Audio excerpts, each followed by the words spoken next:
ఈ అమ్మాయి అన్ఎక్స్పెక్టెడ్ గా ఒక వేరే ప్లానెట్ కి ట్రాన్స్పోర్ట్ అయ్యి అక్కడ ఒక 100 రోజులు నీళ్లు లేకుండా ఉంటుంది. తిరిగి వెళ్దామన్నా ఆ ట్రాన్స్పోర్టర్ క్లోజ్ అయిపోతుంది. కనీసం ఆ గ్రహంలో సిగ్నల్స్ ఉండవు. కానీ భూమిలో ఉన్నట్టే గ్రావిటీ, ఆక్సిజన్, నార్మల్ గా శ్వాస తీసుకోవటం అన్నీ జరుగుతున్నాయని తెలుసుకుంటుంది. అలా అని నీళ్లు, చెట్లు తప్ప తన చుట్టూ రాళ్లు రప్పలే కనిపిస్తాయి. ఆ గ్రహంలో మిగతా మనుషులు ఎవరు ఉండరు. తను ఒక్కడే 88 గంటలు అక్కడే ఉండిన తర్వాత ఎంత చూసినా తెల్లారి సూర్యుడు కూడా కనిపించదని తెలుసుకొని కొంచెం భయపడి ఏడుస్తోంది.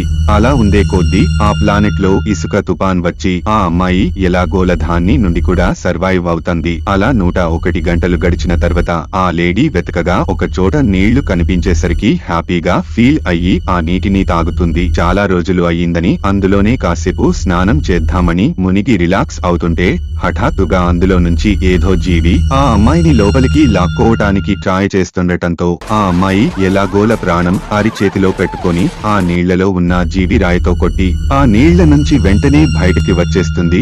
లాస్ట్ కి ఆకలి తట్టుకోలేక ధైర్యం చేసి ఆ జీవిని నీళ్లలో దిగి వేటాడి చంపి కాల్చుకొని తింటుంది. ఇంకా ఫిల్మ్ సిరీస్ నుంచి వస్తే ఏజెంట్స్ ఆఫ్ షీల్డ్ సిరీస్